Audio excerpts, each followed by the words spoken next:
আসলে made in গুলিস্তানই হয়।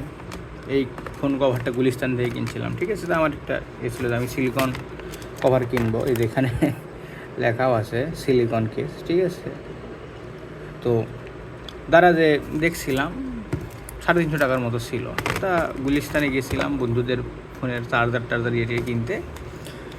তা দেখে ভালোই লাগলো, নিয়ে জিনিসটা মনে হলো ভালোই, নিলাম।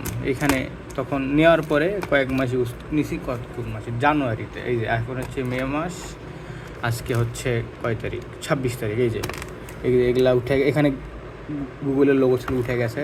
এই যে কভারের অবস্থা, এই যে এগুলা, এই যে কভারের অবস্থা, ঠিক আছে। একদম এই যে পিছন থেকে এই যে এগুলা হয়ে গেছে, ঠিক আছে। রং উঠে যাচ্ছে, এই যে। তো আর নিয়ে আসছি বন্ধুর ফোনের জন্য চার্জার নিয়ে আসছি তাসিরের, নিয়ে এসে চার্জার দেওয়ার সময় 2 দিন পরেই গেছে, ঠিক আছে। তো made in Gulistan actually made in গুলিস্তানই হয়। সো ফাক গুলিস্তান, ফাক ইউ।